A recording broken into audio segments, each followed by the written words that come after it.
Rafael Hernández Matías. ¿Me puedes dar tu opinión como abogado? ¿Cómo afecta a México la desaparición de los organismos autónomos? Afecta no solo en el ámbito democrático, que desde luego es un golpe directo a la democracia, a la división de poderes, al acceso pleno a la justicia, porque la justicia no solamente se accede a la misma en los poderes judiciales. Recordemos que ahí se culmina si es que no recibiste una información o una certificación o una autorización, dependiendo de qué organismo. Ahorita voy a poner un ejemplo. Entonces ahí inicia, y si no estás satisfecho, vas al Poder Judicial.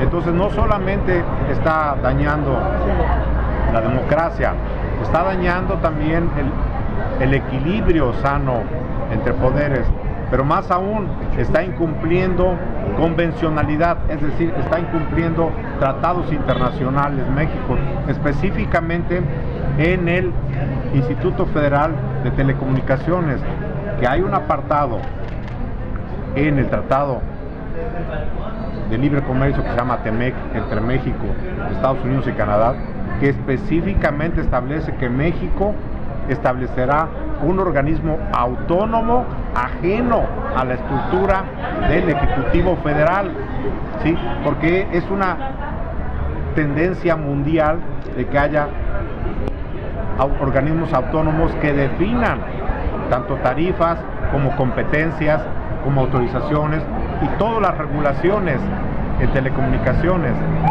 precisamente porque no solamente se garantiza el consumo al particular, sino que ese Instituto Federal de Telecomunicaciones también es complementario de otro ejercicio del derecho fundamental a la información.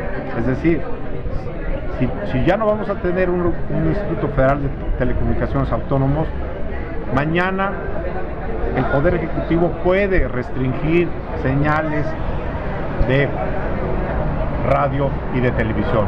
Amenaza que ya lanzó el expresidente López Obrador antes de irse a un medio de comunicación que sutilmente, comillas, le recordó que ese medio de comunicación, ¿sí?, estaba mediante una concesión del Ejecutivo.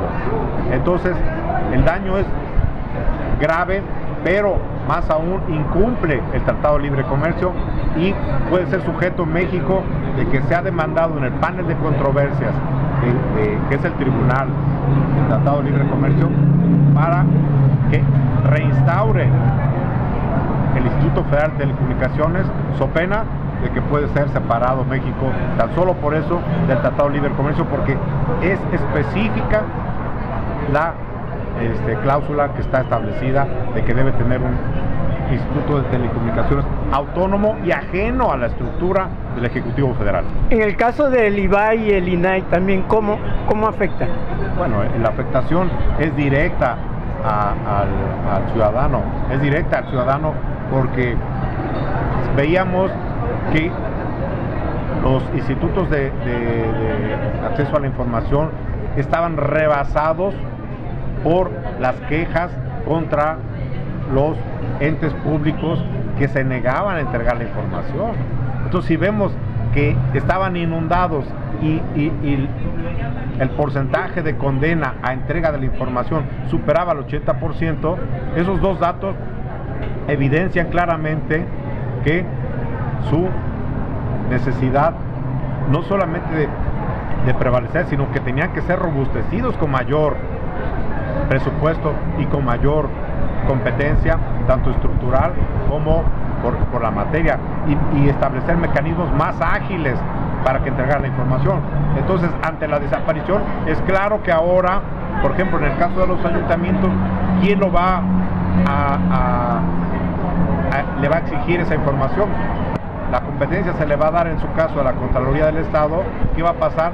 Va a haber una injerencia directa del gobierno del Estado en los ayuntamientos, lo cual está prohibido por el 115 y por la Constitución local y por la Ley Orgánica del Municipio Libre. O sea, el gobierno del Estado no puede ejercer ninguna competencia sobre los ayuntamientos. En cambio, al existir el órgano autónomo, tenía competencia para exigir la información que entregara a los particulares. Va a ser nocivo para el justiciable, en este caso el ciudadano común. ¿Por qué? Porque los eslogans del Instituto Federal de Acceso a la Información es claro: hay información que es necesaria e indispensable para ejercer otros derechos. Por ejemplo, si una persona falleció y era empleado de un ente público, pues obviamente que los deudos, específicamente su viudo o su viuda, necesita esa constancia para poder reclamar ante una instancia laboral que es derechosa de la pensión por viudez. ¿Esto podría incrementar la corrupción? Desde luego que va a incrementar la corrupción, pero más allá de esto va a dañar y conculcar derechos humanos y fundamentales de los particulares. Eso es lo más grave, que estamos siendo un país que va en retroceso, violando sistemáticamente derechos fundamentales que no van a poder ser restituidos plenamente, porque además se cierra la pinza en el acceso a la información. Ya no va a haber un instituto autónomo de acceso a la información, y por otro lado no vamos a tener jueces de distrito, que antes de la existencia de los organismos autónomos, mediante el derecho de petición consagrado en el artículo 8 constitucional y el 6 constitucional de acceso a la información, mediante el amparo ordenaban a los entes públicos que entregaran la información en forma más tardada, pero finalmente se cumplía. Ahora, no teniendo jueces también de distrito imparciales, que van a ser elegidos popularmente, comillas, pues tampoco vamos a tener garantizado el acceso a la información pública. Y llámese desde el ejemplo que puse